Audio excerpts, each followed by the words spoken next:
Shortly before dusk on May 25, 2003, two men were believed to have boarded this plane.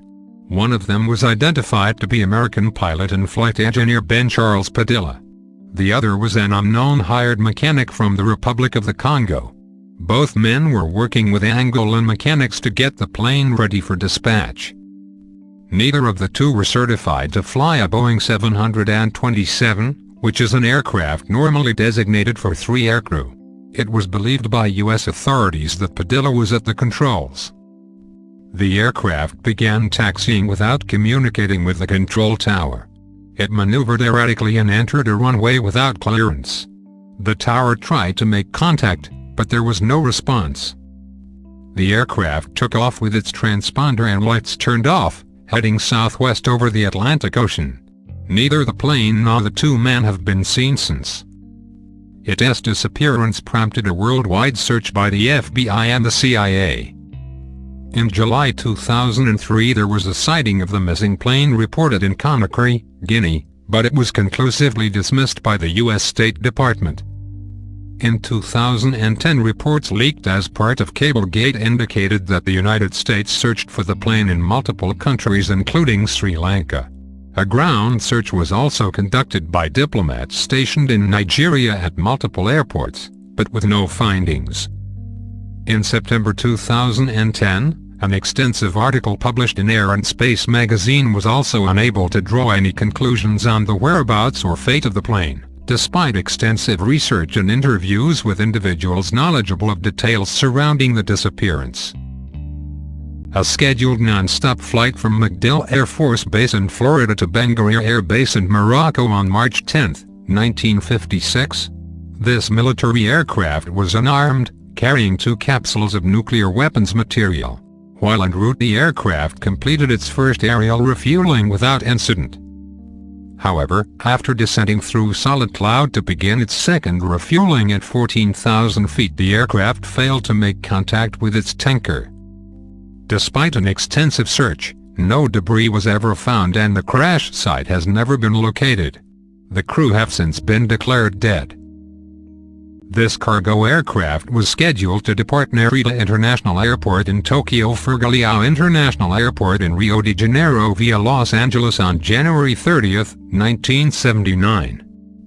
However, 30 minutes after taking off from Narita, the plane lost radio contact. The wreckage of the plane and the 6 crew members on board were never found.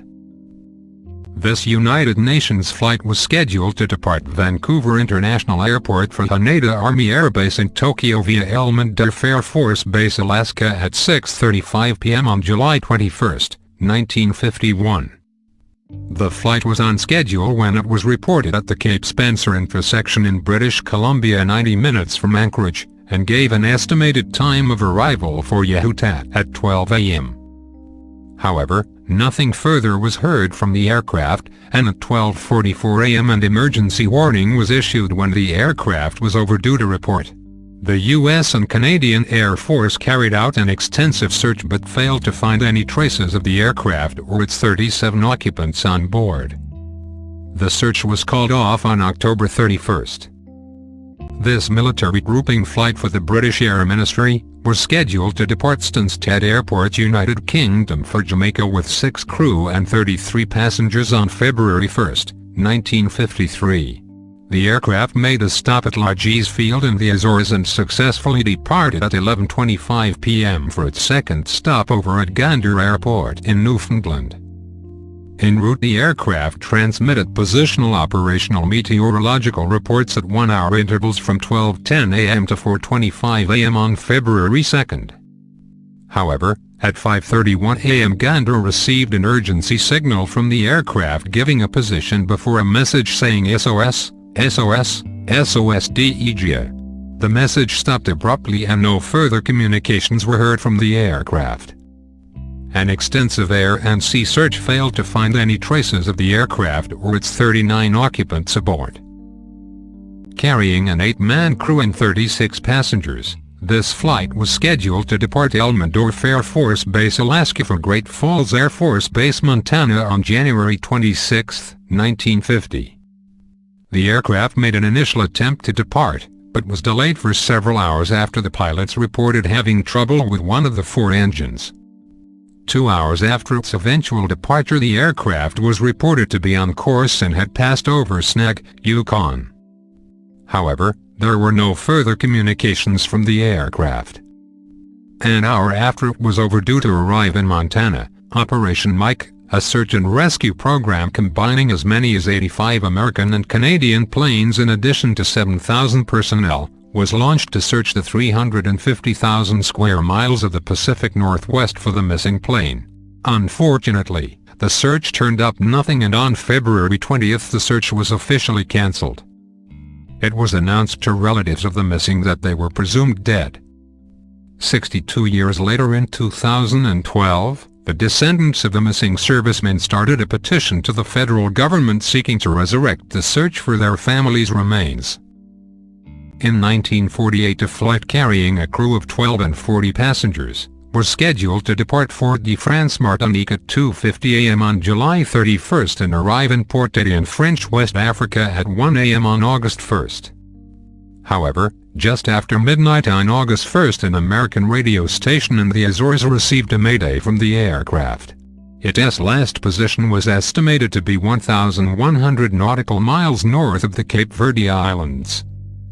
A French Air Force aircraft and a French Navy ship were sent out to search for the missing plane, followed by the United States Coast Guard USCGC Campbell, and 2 Portuguese Air Force Boeing B-17 Flying Fortresses.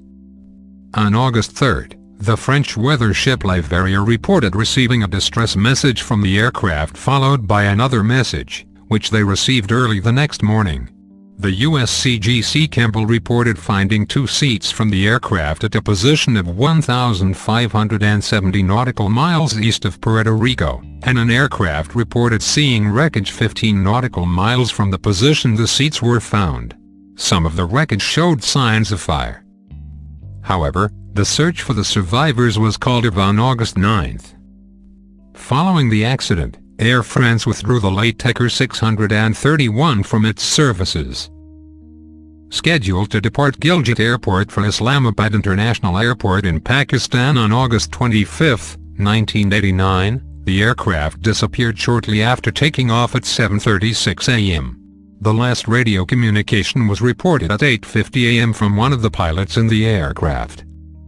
It was believed that the aircraft crashed in the Himalayas. The Pakistani military launched several aerial search missions, including land search parties, comprising of civilian and armed forces personnel, to search the area around the 26,000-foot mountain Nanga Parbat. However, the search turned up empty. Neither the wreckage nor the 54 occupants aboard have ever been found. This flight, carrying 55 passengers and 3 crew members, was scheduled to depart LaGuardia Airport in New York City for Seattle, Washington via Minneapolis, St. Paul and Spokane on June 23, 1950. However, the aircraft would not reach its first stopover. It was approximately 3,500 feet over Lake Michigan and 18 miles northwest of Benton Harbor, Michigan, when it vanished from radar screens. The last message from the aircraft was a request to descend to 2,500 feet. A widespread search was commenced, including the use of sonar and dragging the bottom of Lake Michigan with trawlers, but with no success in finding the wreckage of the plane. However, light debris, upholstery, and human body fragments were found floating on the surface. With little evidence of the plane for the investigators to work with, the cause of the crash has never been determined. In March 16, 1962, this flight was to transport 93 U.S. soldiers and 3 South Vietnamese and a crew of 11 from Travis Air Force Base in California for Saigon, Vietnam via Honolulu, Wake Island Airfield, Anderson Air Force in Guam, and Clark Air Base in the Philippines. After a refuel in Guam, the aircraft departed for its last stopover in the Philippines. However, the aircraft disappeared en route, prompting one of the largest air and sea searches in the history of the Pacific. Aircraft and ships from 4 branches of the U.S. military searched more than 200,000 square miles during the course of 8 days.